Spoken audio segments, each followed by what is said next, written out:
Hi there, welcome to this morning's Indycar Wednesday morning. My name is Gordon Ross. Today I'm in Maryhill, and today, well, I think we all know what I'm going to talk about this morning. Last night the Tories managed to force through the amended EU Brexit bill against some stiff opposition from only the SNP, Labour and the Lib Dems, of course, abstaining and putting up no opposition whatsoever to anything at all, as usual. Towards the end of the debate last night, Ian Blackford asked John Bercow, the Speaker of the House of Commons, what other options were still open to the Scots MPs in order to fight their case. And the word suicide was shouted at him by a Tory MP, and this has incensed a lot of Scottish independence supporters last night and this morning, as it would. However, don't take the bait. These provocations are deliberate. The Tories have been trying desperately to get us to jump, for them to goad us and to provoke us into going for a referendum before all the legal positions that we want are actually in place, and they're not yet. There's still one or two things that still have to happen.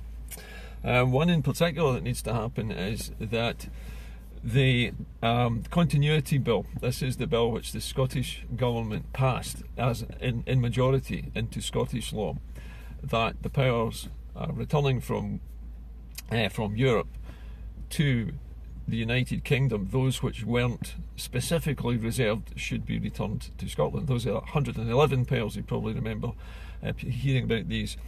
Then the continuity bill was designed to make sure that those non-reserved powers went straight back to the Scottish Parliament. Not to the SNP particularly, but back Parliament.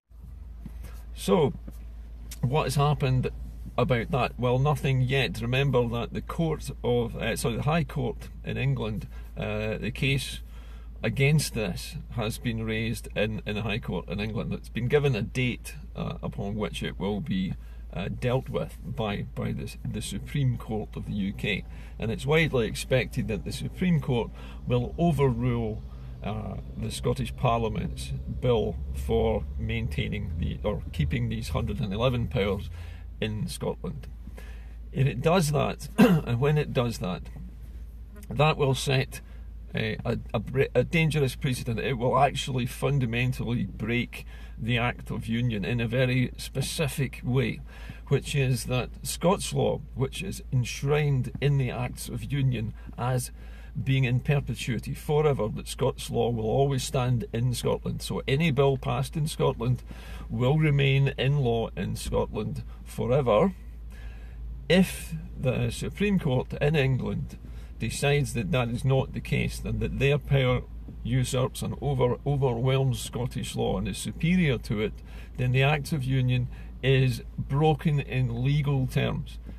Now, this might not seem important to you, but it's important when it comes to when we have a vote on independence. Now, assuming that we do not get a Section 30 order, which is the legal nicety, which means that the UK government agrees to abide by the result of a referendum. If they don't give us that, remember, it's not about permission, it just means it's not legally binding on the British government to abide by our referendum result, because it's only advisory.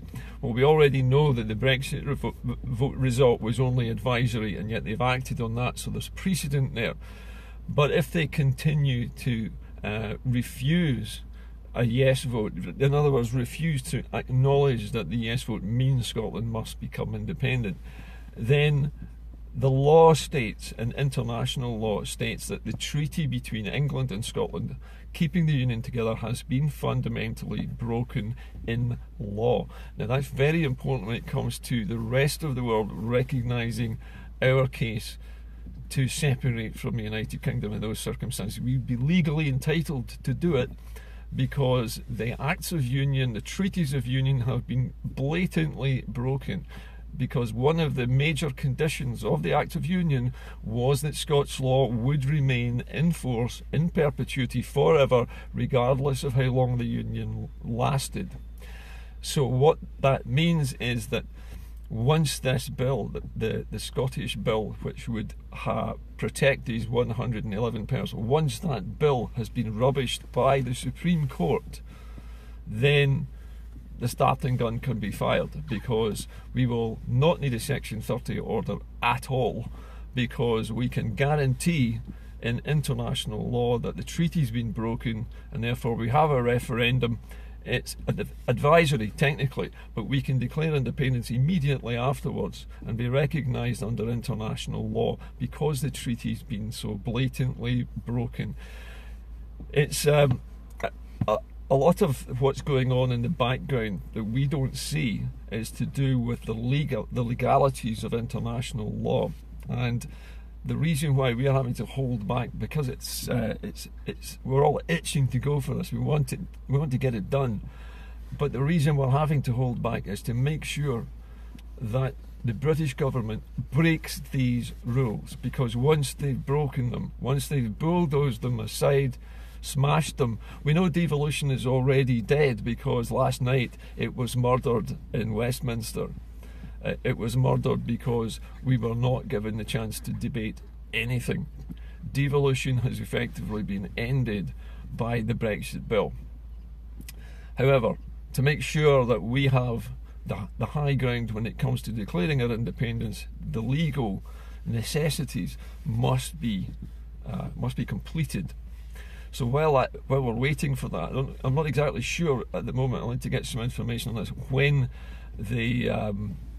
when the Scottish bill, the continuity bill, is to be heard in the Supreme Court. But as soon as that's done, once that Supreme Court has rubbished that particular law and said that it is not competent, then that's it. All bets are off and the starting gun needs to be fired. It's as simple as that. Basically, last night was the start of the countdown.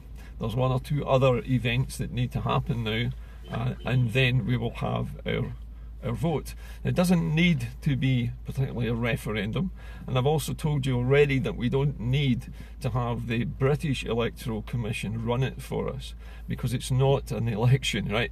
They've got power over general elections in Britain, in the UK, but under the Smith Commission we have the right to run our own referendums, and we have our right to run our own internal votes for things like council elections. So where it concerns only Scotland, the power's devolved, and we can hold our own referendum, and we can run it ourselves, and we can set up our own electoral commission to oversee it.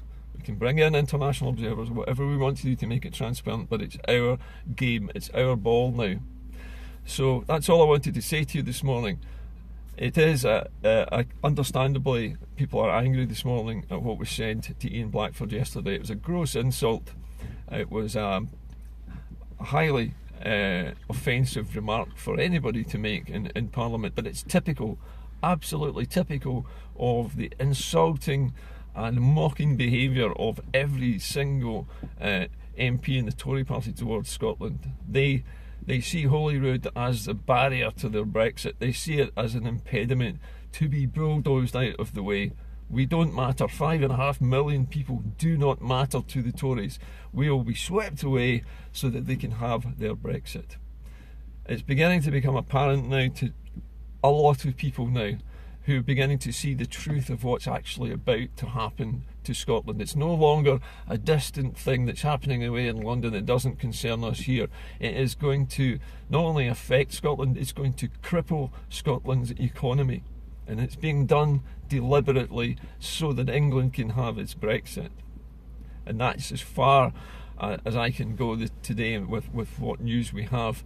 So keep watching the news feeds, but look out for information about the continuity bill and when it's about to be challenged in the High Court, because that is the game changer. Once that happens, the bets are off, because the treaty's been finally broken in law, and it's been broken in a gigantic way. One of the major preconditions of the Acts of Union were that Scottish law must remain in perpetuity, the dominant law in Scotland. And when that is overridden, the Act of Union is over. It's no longer valid. You can just tear it up and set fire to it, because it is absolutely worthless now. Wait and see what happens with the continuity bill now. I dare the British government to rubbish it. Go on and do it and see what happens next. Bye for now.